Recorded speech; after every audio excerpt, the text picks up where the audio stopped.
want the check. I want the check. Hi, so what's up, everybody? Welcome to the first official Ground Zero podcast. Today, I have an insane guest. This is actually the second, I'm sorry, but this is the official with all the equipment and crazy stuff that we have going on here. And I'm super excited. This person who is on this podcast is a special friend of mine, a guy that I've broken bread with many times in this business. We have somewhat of a similar background. And, I haven't found a man in this business that I can relate to or someone that I respect as highly as I respect this man here. And, bro, just go ahead and introduce yourself to the world, man. What up? It's your boy, Pablo Rodriguez, the hustlepreneur. Dude. I'm back. You're back, bro. I can't believe it, man. I'm back. I've come out of my cave. Bro, I'm so happy, dude. For a lot of my people that are watching this right now, I know that you've been requesting to get Pablo back on the podcast, so this is going to be super awesome. This podcast is going to be streamed on iTunes, on Spotify, on every major playlist that you could think of. And, just be ready, man, because we're changing the game with this episode right here. And we're going to dive real deep into Pablo's story. For a lot of you guys that have seen Pablo on some of my YouTube videos in the past, you know that he's gone through some stuff and he's really jumped over a lot of hurdles to get to where he is right now in his business. You're actually opening up an office right next to mine, right? Yeah, we're going to be like left Twix and right Twix. It's crazy. It's going to be bananas. I'm excited, man. I don't know how we're going to get anything done. I'm not going to get anything done. I'm closing down the real estate business. Street fighting tournaments every day. Every day, man. Every day. So in this podcast, man, I really want you to just throw it all out there. You cool with being 100% vulnerable on this one? Man, I'm cool with it, bro. All right, man. Look, I'm excited. I'm honored. Like I said, Pablo, look, so man, tell us a little bit about where you're from, bro. Where'd you grow up? Where were you born? So originally I was born in Panama. My dad was down there during the whole war with Noriega and with my mom and everything. And so I was born in Panama, but I came to America, I guess the first time was probably when I was 3 years old, stayed in New York. That's where all our families at, my mom and my dad's side, right? Mom's side of the family from Brooklyn, BK, what up? And then dad's side of the family from Lower East Side, LES, stand up. LES, stand up, baby. Yeah, let's go. So LES is where I really grew up at, But we came over stateside and my parents split up and, how that goes, And I was with moms and then I was with dad and back and forth. And then in New York with my grandparents, growing up with them for a long time because my dad was deploying a lot. He was in everything, you know what I mean? Every time, anything after Vietnam, he was there. So Panama, Grenada, Honduras, all that stuff. And how come your dad was all over the place like that? Well, he was 82nd Airborne Division, right? And then my step pops, who's also, that's my pops, love him to death too, he was always deployed and he was like the Puerto Rican Jason Bourne. So oh my God. Yeah, my pops. A secret agent? The one you met? Oh, yeah. That pops, yeah. Oh my God. Yo, dude, for everybody that's watching this is the most intimidating man that I ever met. Let me be honest with you guys that are watching this right now. I don't drink coffee, bro. I don't drink coffee. I walk into Pablo's house and this really, really serious looking gentleman says, "Do you want coffee?" And I said, "Oh, I don't drink coffee." He said, "I'm gonna make you a coffee. You can sit right there on my couch." I was like, okay. So I immediately sit down. He made me some coffee. I drank coffee. And he really doesn't drink coffee. I don't, bro. I hate coffee. Oh, man, yeah. So they're always deployed, you know what I mean? And anyways, in New York, growing up, I grew up in Lower East Side. I went to Catholic school growing up. It was hilarious. We used to call them the Penguins. They used to hit me with the ruler on the knuckles. It was insane, But this was in New York? Yeah, this was in New York, the Lower East Side. Manhattan? Yeah. Wow, bro. Yeah. Where's Wall Street in New York? About 4 blocks from where my neighborhood is. Damn. So I'm from Smith Projects, right? Smith Projects is the last red brick projects. Okay. If you ever see that city view, looking from Brooklyn into Manhattan, where you see all the city buildings, all the skyscrapers, where you see the Brooklyn Bridge, those first red brick projects that are 18 stories high, that's where I'm from. Damn, bro. So right by the Brooklyn Bridge. Like I used to look out my window and you see the East River, you see the Brooklyn Bridge, the Manhattan Bridge, and you know, it's beautiful. And you lived in the projects. Yeah. Oh my God, man. Now, with living in that type of neighborhood, bro. I mean, what were you doing? You know, what was your family doing? So like my grandparents, like my grandfather, he was a hardworking man. He was a super of like multiple buildings. You know what I mean? He was a veteran as well. He served in the Army. He was in Korea. He worked like my grandfather, like clockwork, up at 4 o'clock in the morning, you know, knocking back coffee and then off to go take care of all the buildings that he had in Chinatown. And like my uncle, his brother, my great uncle, his brother did the same thing, Cheeto. My dad, he was in the Army. My grandmother, she took care of us, you know what I mean? And was like, she was the crossing guard. And so like me and my cousins, we all went to Catholic school. That's wild, bro. Yeah. And for everybody that's watching this, man, can you even count how many deals you've closed? I mean, No. I know we've done a lot together. We've done a lot, like, God. Just when you were at my office, at least 40, 50. You know what I'm saying? We did like 72 that year. Oh, that's right. That's right. That was a slow year.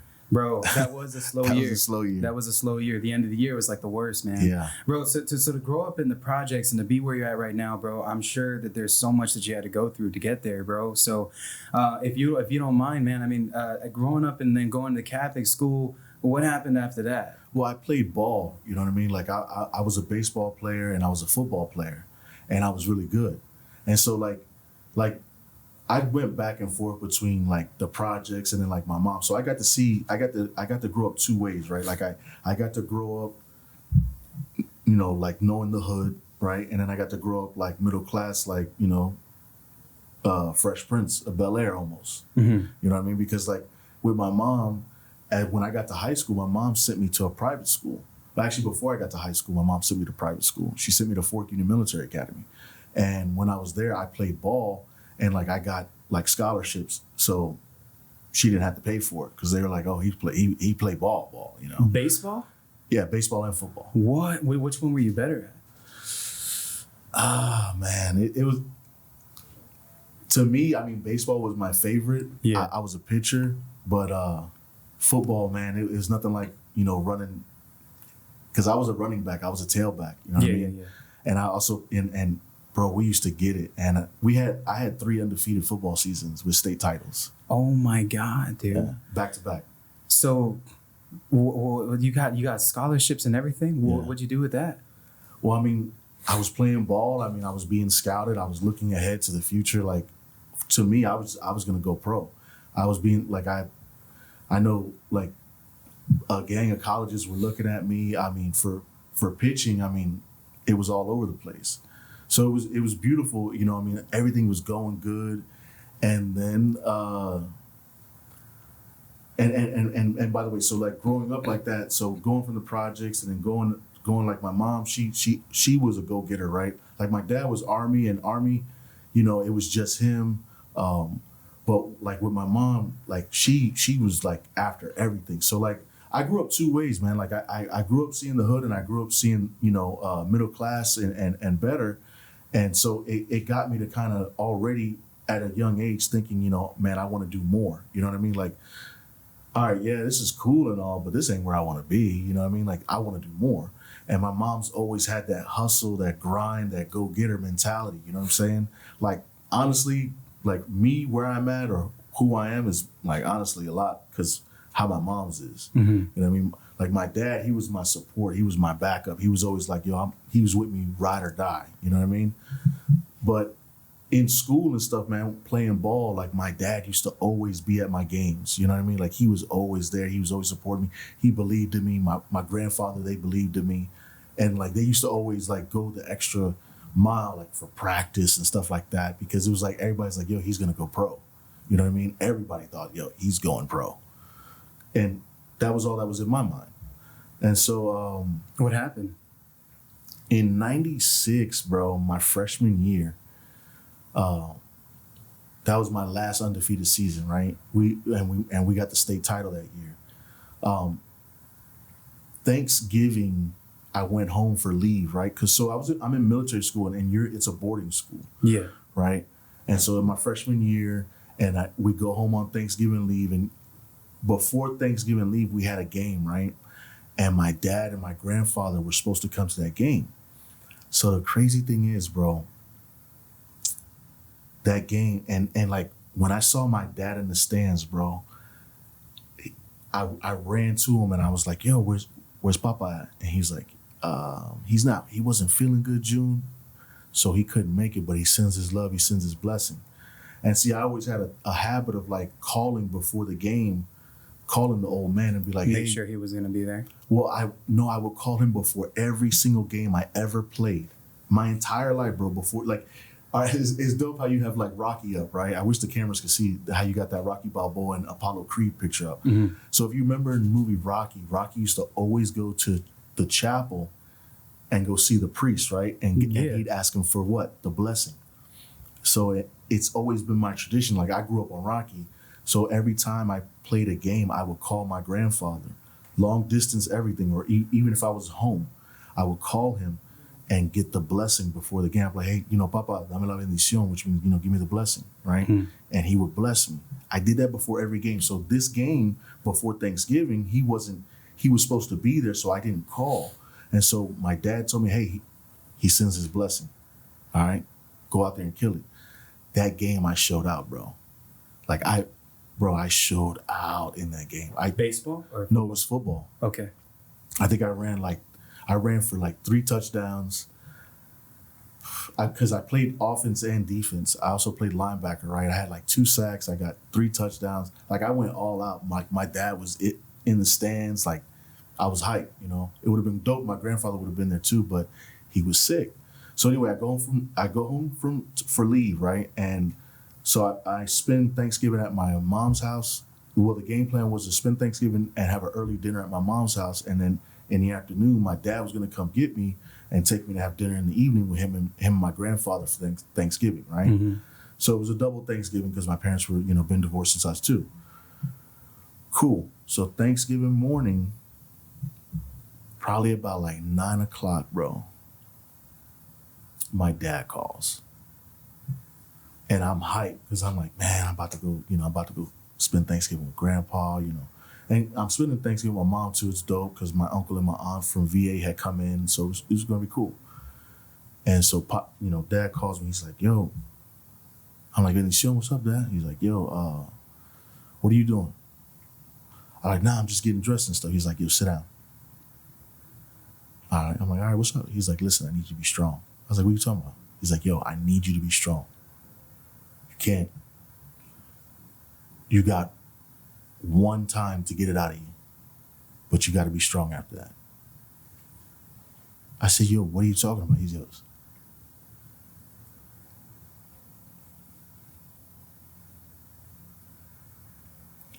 He goes, "Yo, Pops is dead." I said, "Stop playing. Stop playing, don't play like that." He goes, "Yo, I need you to be strong."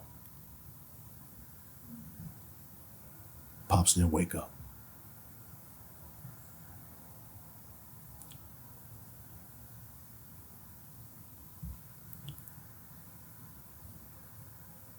Man, I couldn't even imagine how that felt, man.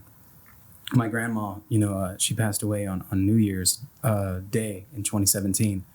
And she was trying to see me a week before then. And I was like taking off into this real estate business. And that's one of my only regrets. I've never shared that with anyone, that I didn't go see her. You know what I mean? I'm sorry to hear about that, bro. And more or less after, I appreciate you throwing this out here for everybody that's watching this right now, man. Y'all show my boy some love in the comments, and definitely send some love, because those things, when you bring them back, they're real, and they come back tenfold, and before you realize it, man, it just hits you again. You know what I mean? So for me, so I lost it because Pops was everything to me. Mm-hmm. Every baseball game, he was there. I remember in the projects, bro. In the projects, we didn't have no grass. Like we didn't have grass. Like we didn't have a baseball. Like we didn't Played with cement. The closest baseball field in my neighborhood was by the Manhattan Bridge, right? So that was a nice little bro. That was a nice little mob. You know what I mean? That was a nice little hike. Mm-hmm. So there was a park in my neighborhood, but it was all pavement, and they had the bases painted on top. You know what I mean? And I remember the old man teaching me how to hit back then. You know what I mean? Like when I was like, bro, I must have been like 7, 8 years old, fresh from Panama.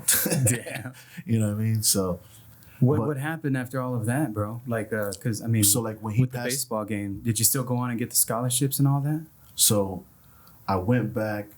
This is how I kind of ended, man. We buried the old man. Like I remember being in my full dress uniform, my Class A uniform and shit. Because my dad's a veteran, my grandfather's a veteran, my uncles, everybody's a veteran, bro. Mm-hmm. Like I was even considering going like to West Point and stuff. You know what I'm saying? And so we have his funeral, we bury him. And I go back to school. Like before I go back to school, like everybody's asking me, "Yo, you good to go back?" And I'm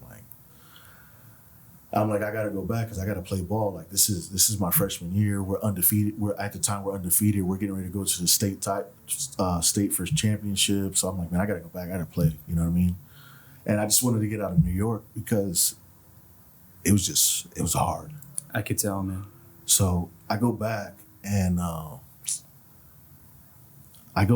and I remember we had a game, and it was the last game. It was the championship game that we had.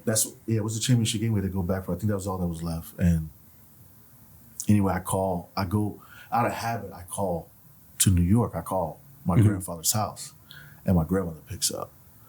And when she picks up, she's like, "Hey, what's up? You know, how you doing, Junior?" Boom. You know, I'm like, "We didn't show." And I'm like, and it dawns on me.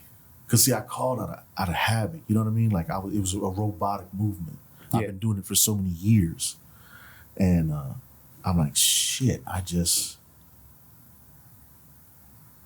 called, and he's not there. Damn. So, I told my grandmother. She's like, it dawned on her. She's like, oh crap. She's like, Papito, don't worry about it. I'm gonna give you the blessing. I'm like, all right, you know what I mean? Thank you. And she gives me the blessing, and I go and play. I had a great game, and then like a couple days later, bro, I get into one of my roommates, and like he said some like some racist stuff to me. Like I was in a school where like I was a minority. You know what I mean? Like there might have been, maybe 10 black guys in the whole place, 3 Spanish people, you know what I mean? And the whole freaking population of the private school, you know what I'm saying? So it was like, I'd imagine that's a little off, you know what I mean? yeah, and then we were like in the hills of Virginia, bro. Oh, yeah, bro. Like I'm talking about in the mountains of Virginia, Fort Union, Virginia. We're talking about the 90s here? Yeah, we're talking about like early 90s, bro. Yeah, they did not care, bro. Yeah, it was But you know what? My coaches there were dope, bro. My coaches there, like it was the kids there. Like kids are just nasty, bro. Even nowadays, kids are horrible. Like look how they are on social media with each other. Like kids can be very mean, and then you have good kids that go through stuff because of other kids. Like I hate the bullying thing. You know what I mean? Same. But anyways, it happened. Like dude said some stuff to me, bro. And anyway, I just lost it, man. I punished him, and they were like. The next day, they're like, yeah, they put me before a tribunal. And like my coach was on the tribunal, my head coach, and he was fighting for me. I never forget him, Coach Hooper, man. Coach Hooper fought for me at that tribunal.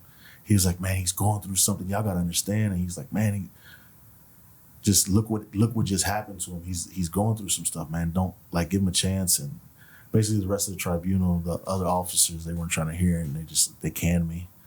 And so I got kicked out, lost scholarship, went back, bounced back and forth between, New York and my mom's house, and just going through the juvenile, rebellious period, you know what I mean?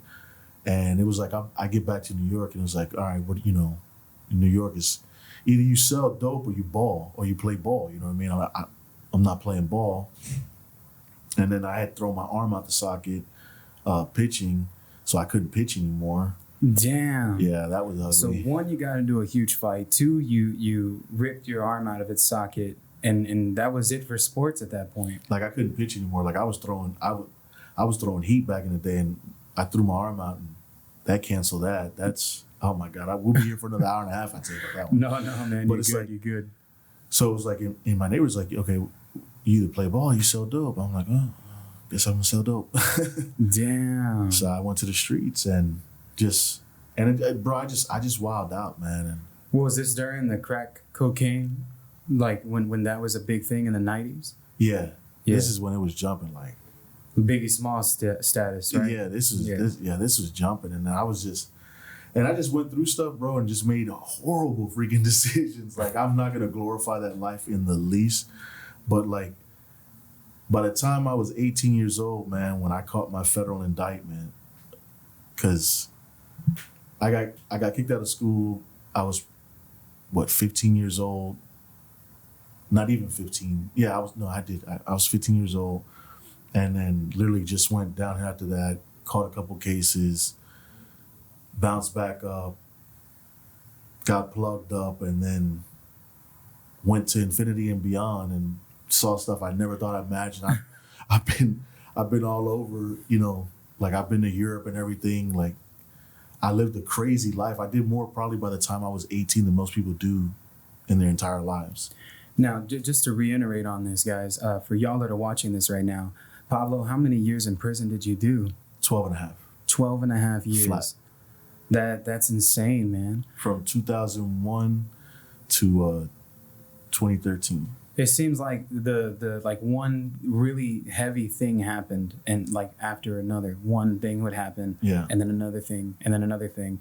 So how did that happen, bro? If you don't mind. So like I end up, getting into the right circles, or at least what I thought were the right circles back then. And then I was doing my thing, bro. Like I had a whole nice little thing going on. At least I thought it was, right. And they so basically they said like this in my federal indictment. They said if you bought ecstasy, because I used to sell ecstasy, I used to sell cocaine, and I've sold dope. I've sold pretty much everything out there, right? But my main focus back then was like ecstasy and coke. And so they said from 1999 to 2001, if you bought ecstasy on the Eastern Seaboard, there was an 85% chance it came from me. Damn. Wow. So then like I was doing my thing, and I was 18 years old. How much money were you making? I was making good money. When I got... Was it like in a week?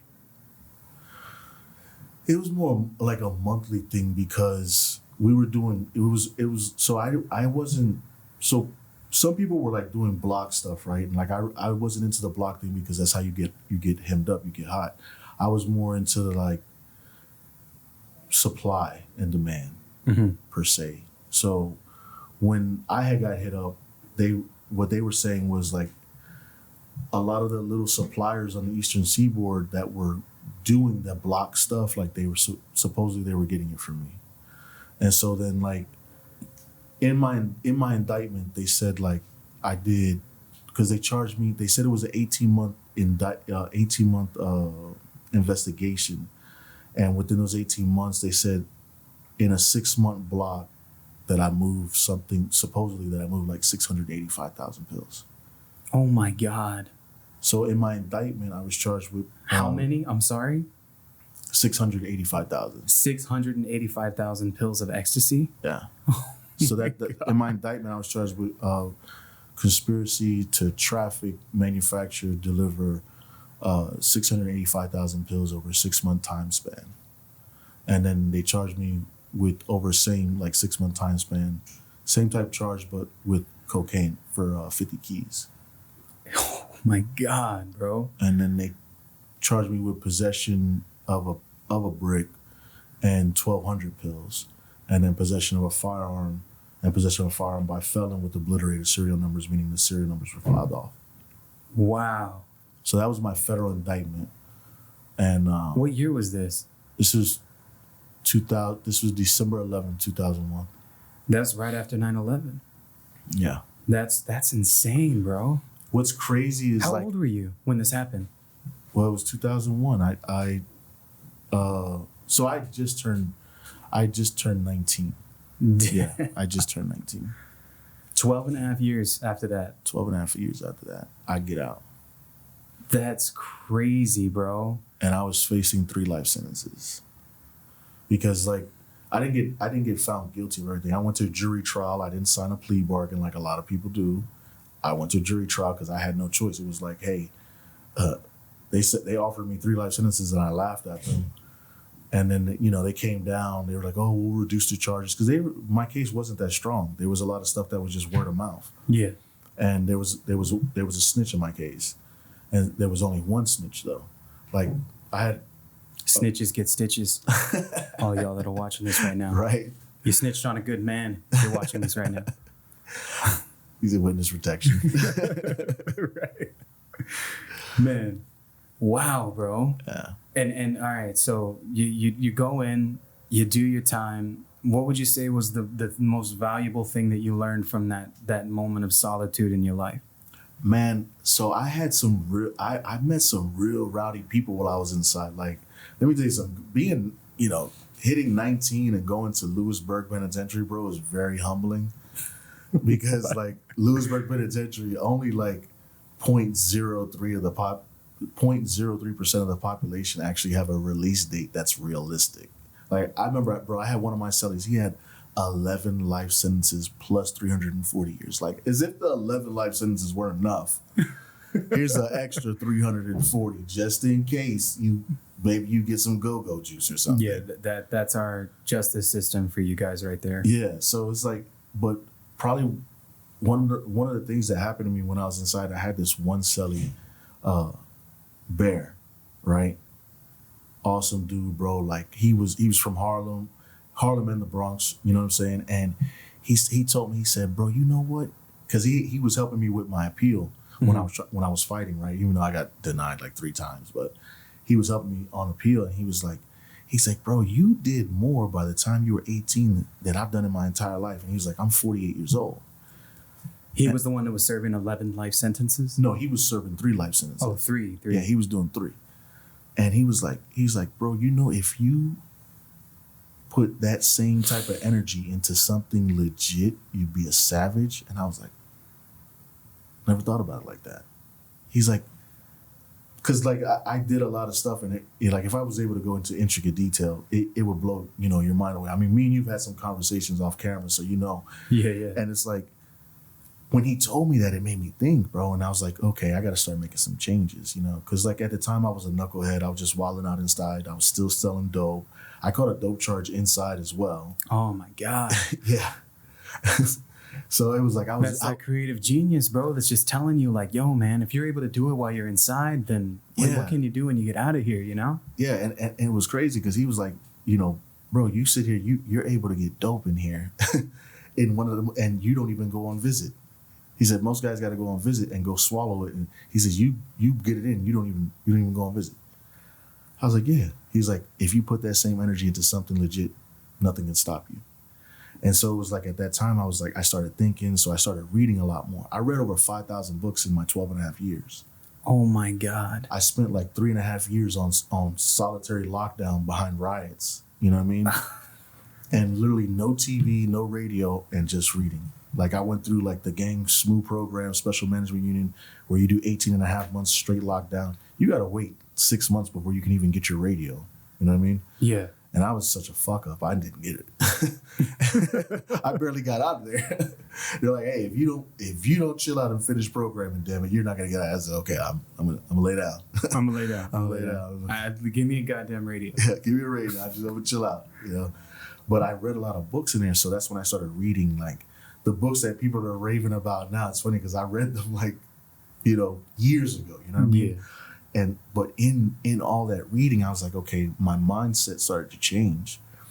And I started thinking about, okay, well, what can I do? Now, when I came home, I had no game plan, bro. Like, I worked 3 jobs. I used to work at Denny's. What year did you get out? 2013. Damn, bro. And I went to a halfway house, but I didn't really go. The halfway house I went to was a county jail. That's like a skip in time, man. That's like 10 years in a hyperbolic time chamber for all my people who watch Dragon Ball Z. Bro, it was Groundhog Day every day. it was Groundhog Day. Being locked up is like going through Groundhog Day because every day you wear the same clothes, you eat the same food. It didn't matter what state I was in because I got bored. I used to do stuff just to get the hell out of the same state and see some different faces. I do like 2-3 years in a spot and I dip. Like something would happen. Oh, I get a transfer. You know what I mean? And literally, I went from Pennsylvania to California to Colorado to Florida to North Carolina, but every day is the same thing. Same uniform, same food, same commissary. With the exception of, making your spread and all these random different types of foods. I've done every spread you can do. 12 and a half years, there isn't a spread I haven't done. And I've tried it so many different ways. I've created stuff. Oh my God. I've probably got stuff trademarked in the penitentiary. Hey man, I got plenty of ramen. We can figure something out in the kitchen after this podcast. Listen, that's one thing. We can never go hungry. You give me $3.25, we're going to eat like a king. Man, bro. Okay, so you get out, right? Yeah. I mean, what's some of the first things that because now you're in a real estate, like you have a real estate company, you know what I mean?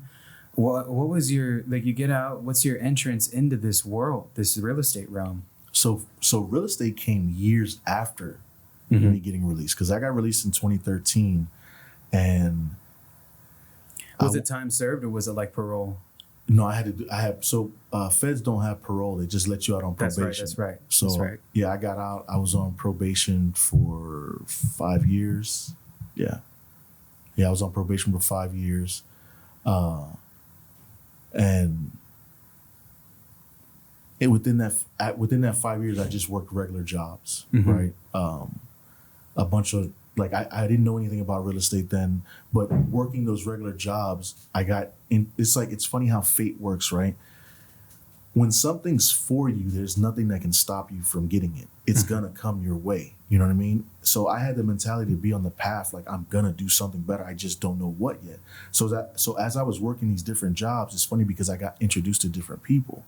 And so my boy Terrence worked at this oil field company with me, right? When I used to do frac sanding, we used to do the shipping and containment of frac sand, right?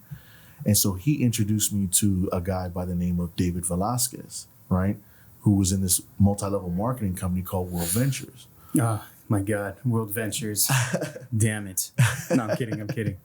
You learn a lot in multi-level marketing. You learn percentages, you learn team building. Bro. I was in Amway, bro. I've never said that on camera before. I was in Amway. So shout out to, people who are doing, MLM, because actually MLM taught me a lot of stuff, right? Yeah. It got me really on that positive mindset, that the secret type mindset, if you will, you know what I mean? And so by meeting David, David knew Madison and Sam Madrid. Wow. So trip out. I'm building MLM with him and with them, and we're all on the same team.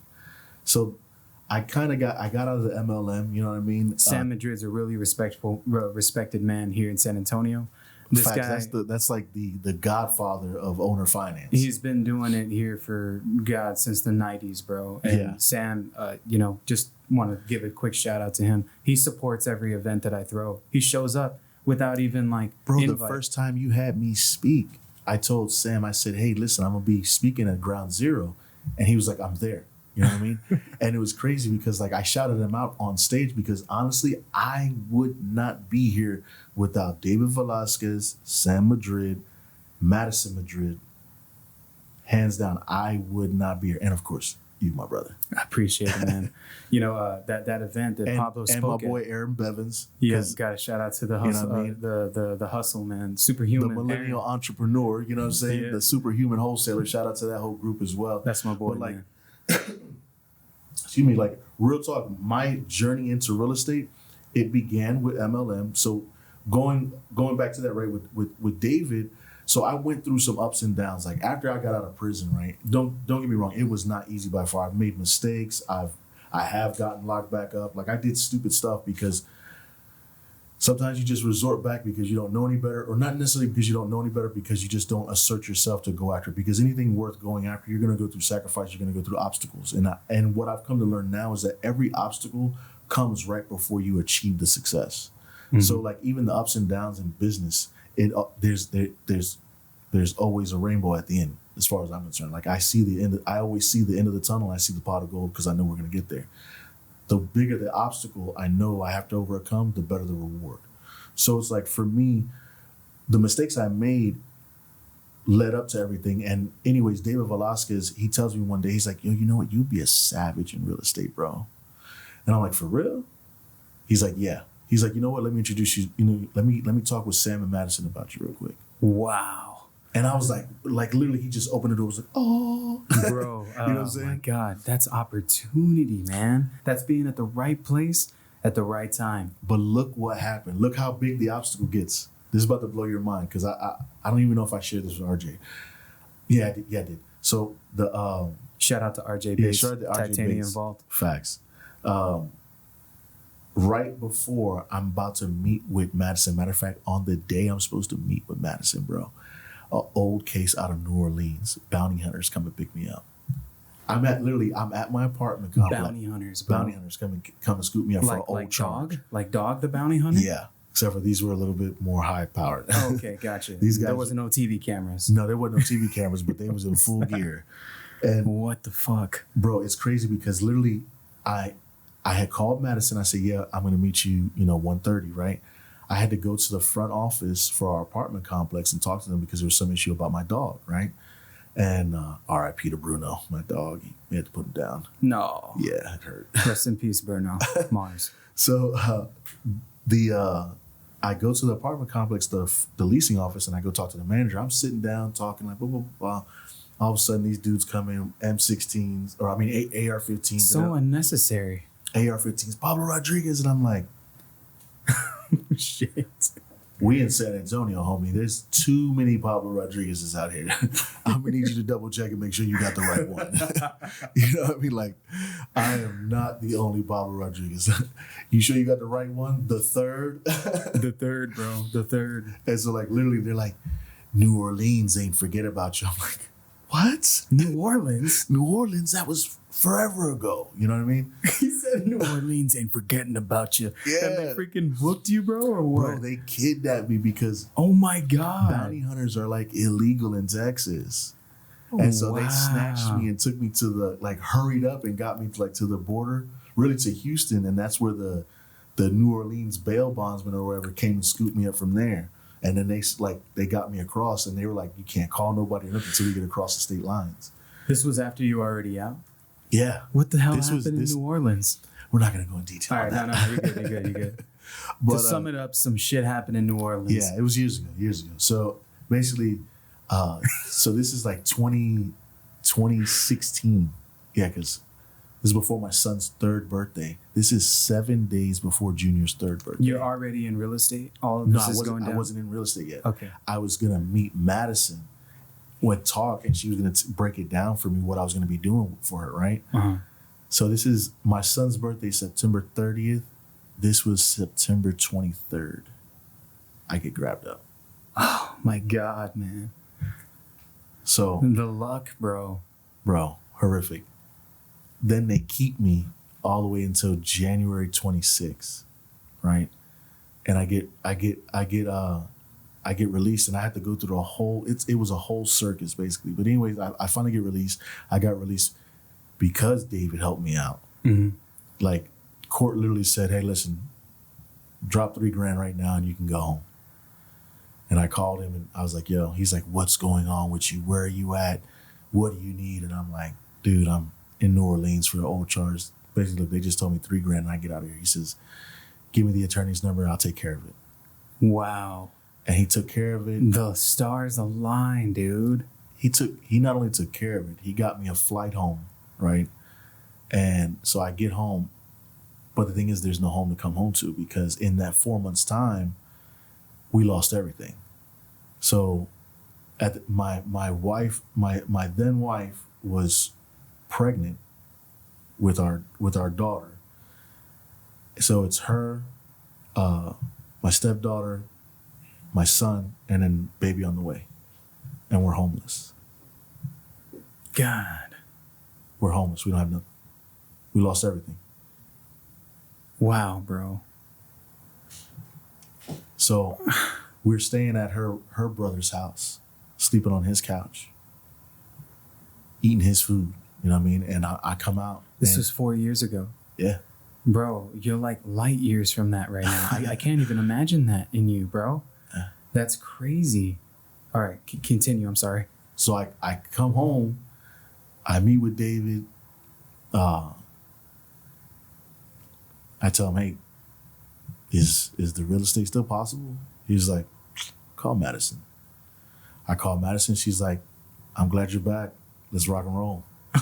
Like that. Just like that. And so she gave me the whole breakdown on what she needed me to do, which was jump into doing acquisitions and dispositions. She wanted me to find houses for her to buy from wholesalers, so that way we could fix them up and do owner finance them out. Light work. There's so many wholesalers. This is the best part of the business, is joining the acquisition team that buys. Yeah. You know what I'm saying? Yeah. So at that point, that's when it gets spicy. In the words of my man Jason Cabrera, Spicy. It's about to get a little spicy. So it was at that time, man, I jumped right into the game, and 45 days late, about 30 to 45 days later, I changed our entire situation. We actually moved into the house down the street from her brother here in San Antonio. And so we went from being homeless to moving into like a 24 or 2,500 square foot house. The house you've been to, it was 4-bed, 3-bathroom. Pool in the back. 8-foot deep pool in the back. It was nice, man. Sweet barbecue area where I killed it with the ribs. Yeah. You know what I mean? Can attest to these ribs for everybody who's listening to this right now, watching. Man, bro. Okay, so with Matt, you just took off? Bro, she had a couple houses. I hurried up and sold those because I'm bilingual, so I speak Spanish, you know what I mean? And here in San Antonio, Spanish definitely is a plus. And so I sold properties like it was nothing. Just bop, let's go. Get them out. You know what I mean? And I was making money and she was paying me, and I was like, oh my God, this real estate money is crazy. Like, and people will probably laugh now, you know, even now, we would probably laugh at this, but at the time, like, I was making like eight to 10, maybe $8,000 to $12,000 a month, and I thought I was doing something. I was like, man, what? You can't tell me nothing. You know what I'm saying? Like, to come from where you come from, bro, and then to have that spike though, and revenue coming in, it's crazy, bro. It's a whole new lifestyle. Yeah, and I remember the first time I made $2,100, bro. I fucking shit myself because it was money made from real estate, and any type of money that I made before that was from weed, or I was working at a fast food restaurant, you know. And it's crazy to think about it. Like, going back to that was a lot of money, bro. There's more money than I've ever had in my life. So, you know, fucking kudos to you, bro, because that's way more than I was making at the beginning. I was in there at the same time. I started gaining traction in 2015. That is when I really started taking this seriously, man. And that's barely 5 years ago. So we're both, this is a testimony to anybody who's getting into the season of this life when they hop into real estate. You know, it don't matter where you came from. Yeah. It's where you're going. And it's the people that you have next to you, that those relationships. You still talk to Madison? Absolutely. You kidding me? I was actually just over there for one of the kids' birthdays, and then over there watching a fight with her husband. Like, we're still super tight. It's crazy because, like, our kids are actually born at the same time practically. Like, so her son is a month older than my son. Wow. And then her daughter is like a year younger than my daughter. Gotcha. So they're like, you have family. Yeah, basically. all our kids are like super tight. That's what it's about too, you know, relationships. Once you get them, bro, they're so important, you know. Yeah. Pablo and I, you guys are hearing us talk on such a cool level right now, but we've also had differences. We've always made it a point to come back and talk about it. Exactly. You know, us being on this podcast right now is yet again another testimony to relationships and cherishing them. You know what I'm saying? We don't work. I mean, we'll still work together, but we're not in the same banner, the same office anymore. But we're still friends because it's like best friends, brothers, if anything. You know, facts. It's like it's a big deal to me. I look at it like this, you know, even like a lot of my real estate journey, I can definitely attest, is due to you, because when we first met, you didn't even know who I was. You were actually coming to talk to Aaron. Yes, and me and Aaron were business partners at the time, and then I just happened to be a fly on the wall in the room, so to speak. You know what I mean? And then all of a sudden I get brought up, and then we just hit it off and we clicked, and then everything that was going on then. But the thing is that at that time, me being a nobody in this business, because nobody knew who the hell I was, you took and got me and Aaron both on Propelio for that interview. For the interview podcast. Right. Yeah. And then turned around right after that and got me on RJ Bates' Titanium Vault. You know what I mean? Spoke at the first Ground Zero event. Pablo spoke at my first event, guys. For everybody that's watching this, I had 1,000 people at this event. I actually just sent him the recording of it. I have the whole thing on camera. I've never released it though. I plan on releasing it for free. That's gonna be fire. It is. That's it gonna is. Be fire. Pablo talked about cold calling and sales. You know what I'm saying? And I think that that's one of the most important parts of this business is not only just the networking, but the relationships and the family that you create along the way. Yeah. That's like my favorite thing. Meeting people. People that are watching this, look forward to meeting you too if our paths cross. You know what I'm saying? But it's like this, Q. And let me interrupt you real quick. It's like this. Go ahead. See, we got a lot of memories together, right?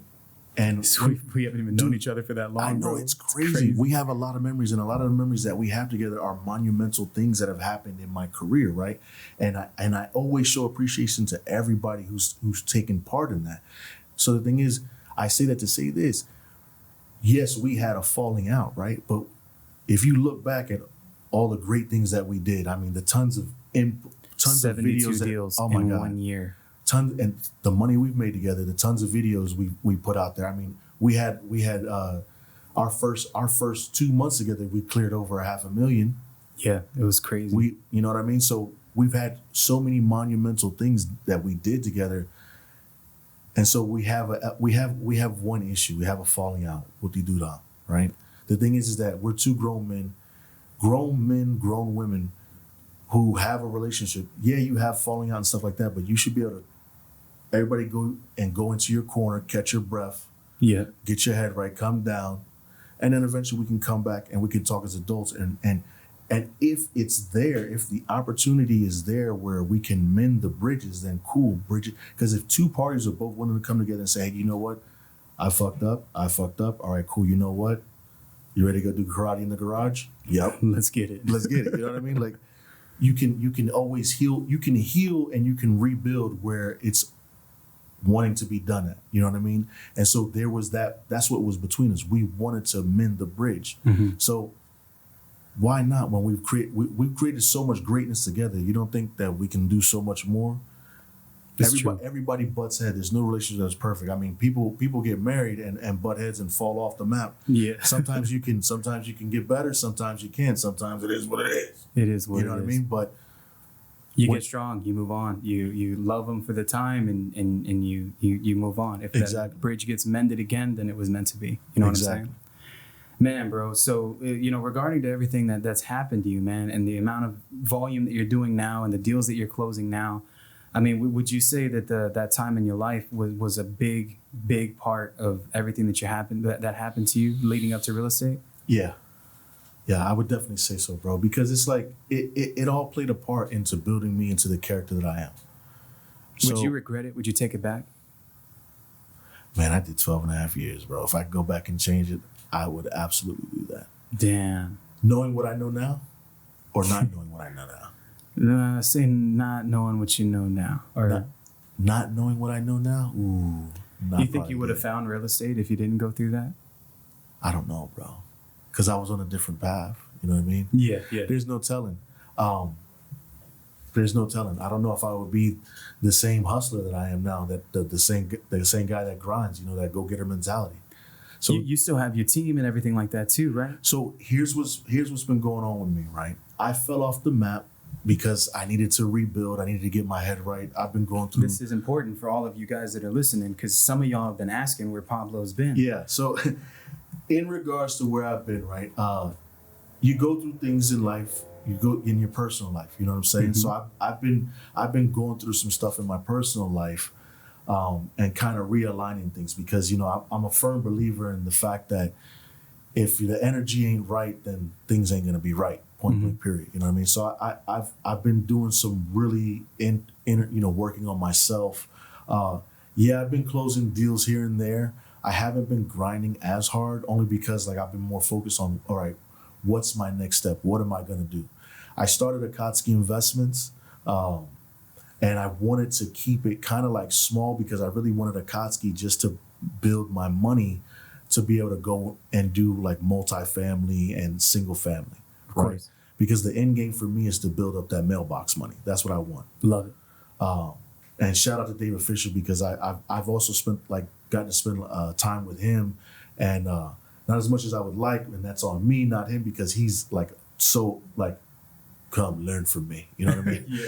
But it's like it's been more so on me because of my personal life, but I did get to spend a good amount of time with him, learning from him on For the you whole guys that business don't model. know, David Fisher is a multifamily mentor here in San Antonio. The GOAT. He buys multiple units every single week, if anything, every month. Yeah. And this guy, he's definitely a beast. That's awesome. He took you under his wing, bro. Yeah, bro. He showed me a loves lot it of love when somebody's gone through that type of shit, And bro. look, why did he show me love? You and Garrett introduced me to him. I'm just It's saying. like one thing after another, I'm man. just saying. So I'm appreciative. You know what I mean? So it was like, You know what, Pablo? I love that you attest a lot of things to the people that you've met. I think that's probably my most favorite thing about you, man. I also feel like you put yourself in a position to meet these people, and it's like with everything that you've gone through in your life, man. It's like these people gravitate to you. You know what I mean? Like, bro, you know what I mean? I've talked to a lot of cats in this game. You have this special thing, and I don't know if it's because I relate to you or the type of person that you are, where it makes my team, it makes people that are watching this right now want to hear what you got to say, bro. And it's a powerful thing, that there's going to be so many people that are going to come into your life solely based off of the way that you pull that energy toward you. And I think that I used to say this, man, if you want to get something in this world, you gotta hustle for it. That's what I thought. Mm-hmm. That's what I thought. And I'm gonna throw some gems out there for you guys. The life that you want and the people that you want surrounding you gravitate toward you because your aura pulls them in based on the person that you decide to become. A slight interruption, some technical difficulties, but remember that, man. Like they gravitate toward you because of the person that you choose to become. That was like one of the greatest things that was ever told to me. And it was told to me by a mentor of mine a long time ago, someone I thought was a mentor, but it was probably one of the best things he gave me. You know what I'm saying? So, bro, it seems like you're a man of many mentors. Man, you know what is that? I don't ever claim to know everything, but I will take in any advice that I see somebody. Like if you're walking the path or have been down the path that I'm currently traveling down, then obviously you have some knowledge that you can impart upon me. Mm-hmm. You know what I mean? So I've taken bits and pieces from everybody, like from Aaron Bevins, man. I've taken so much from that man in the sense of where he's dropped so many jewels. Like when I met him, I was working with Sam and Madison, and he had a property. And it turned out we were buying a property from him, and I seen what the assignment fee was, and I was like, hold on, you're getting 20,000, I'm getting 2,500. Something don't add up. There must be a mistake on the print. I called Aaron, and Aaron was in California at the time, and he was like, nah, bro, ain't no mistake on the print. So then I started to learn wholesaling from Aaron. Aaron was telling, and he was learning because he'd only been in the business like 6 months at the time. Yeah. And then we formed a company together, and so like took off like a rocket. I learned so much from him. I learned from Annalise. Annalise has taught me so much about patience because she has the patience of a lion waiting on a gazelle. Oh, bro, believe me, that woman right there, bro, she's a strong woman. I have so much respect for Annalise. Shout out to Annalise Maddox, and so I've just learned from so much, and I take everything that I can learn from people. I learned from Teresa Warnett, and so much, love her to death. So everybody that's had an impact in my life, you, Garrett, it's just been so much, and I take that all and I try to learn from it because I'm constantly on the path of bettering myself. My goals, what I want to achieve, where I want to be at in life, I refuse to accept anything less. Mm-hmm. I don't, no matter what the obstacle is, and what's happened in my personal life has caused me to have to rebuild everything from the ground up. Like I've had to start completely from scratch. all over again. And so that was also part of what, you know, was going on with me. It's like, okay, well, I just went I'm going through this horrendous deal in my personal life. And it's like, I have to start from square one all over again. And so it's like now, like, that's why, okay. I feel like you're prepared for it, bro. Like there's nothing that you haven't gone through already. Yeah, it's like I've already done it. So it's like, okay, I got this. You know what I mean? So now, you know, we're looking for a new office, me and my business partners. Shout out to Donnie Newman with Jaded Financial, and also my boy Terrence Debro. We're getting ready to open up our new firm. You know, we're going to be looking for whoever's hungry out here, whoever wants to come out here and get it. Yes, sir. Whoever's open-minded and wants to learn, you know what I mean? I'm willing to, you know, I'm going to be an open book. And, you know, we've built hella teams together. We're going to do deals together. You know, Pablo we used to built lead some the sales squads. floor here. Yeah, he cleared 72 deals at my office. Yeah. And then that was insane, bro. And so it was like, we're rebuilding now. And so with rebuilding it, what I do like about it is this, right? Once you get past the whole emotional aspect of things, right? Mm-hmm. And you look at the positive is like, I can look back and look at everything that I've done, every mistake that I've made on the first go round and say, okay, I bet you I don't make that on this one. Boom. You feel me? Yep. Like, That's okay, insane. it took me and Aaron to build what we built. I think we did it. If I'm honest with myself, and Aaron, correct me if I'm wrong, like, we built what we built in our first 90 days, if we're honest. Yeah. That's Like, crazy, bro. You know what I mean? And then when we got together, when me, you, and Garrett got together, when the Three Took Musketeers off like a got rocket, together, bro. we did it in the first 30 days. You got this thing, man. I'm telling you. And I feel like it comes from what you went through, bro, where like you grab a concept very easily and you realize it ain't shit. Because wholesaling's simple. It is. You know, and you're not afraid to put yourself out there. And I think that that's one of the most powerful things about you, dog. And I feel like this, bro. I'm like, if you remember the A-Team, remember Hannibal? Yeah, bro. Hannibal used to have to say, hey, listen, you give me 30 seconds, I'm good. You give me a minute, I'm unbeatable.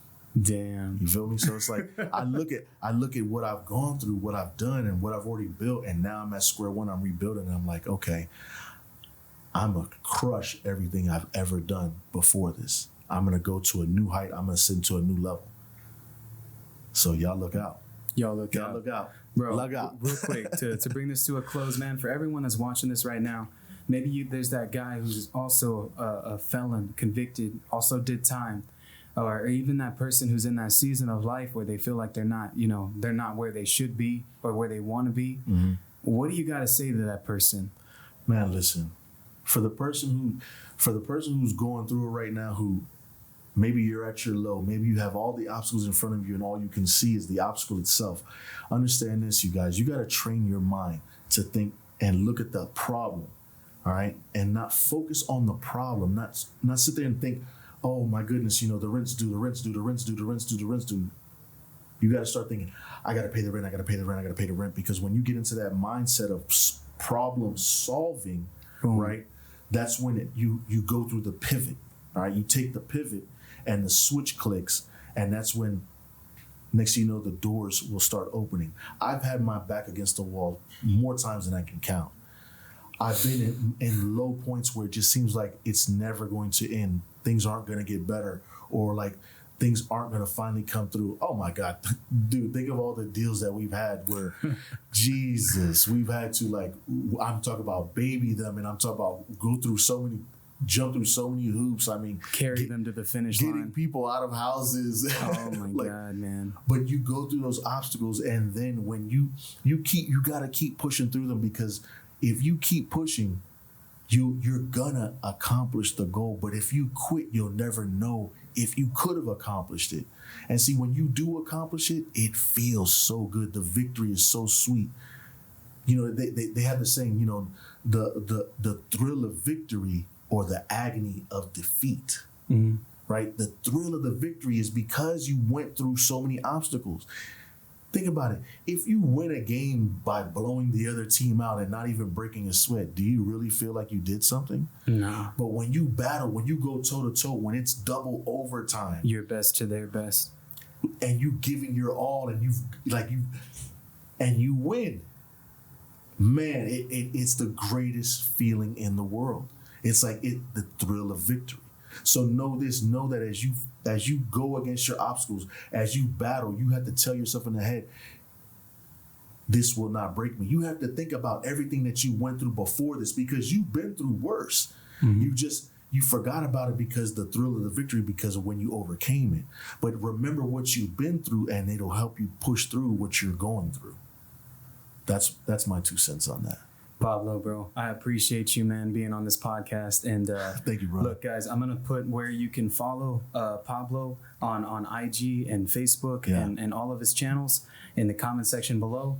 Pablo, bro, as always, man, thank you so much, man, dude. Thank you for having me, brother. For real, thank you, man. Make sure you guys like, subscribe, share, comment if you have any questions. Talk to you guys soon. I want to check. I want to check. What's up, everybody? If you enjoyed this podcast, make sure you comment below. If you want a specific guest on this show, comment who you want to see on the next episode, and also click on one of these little videos over here, all right? All of our videos on this YouTube channel are here to help you grow your business exponentially, okay? So click on one of these videos. I'll see y'all later.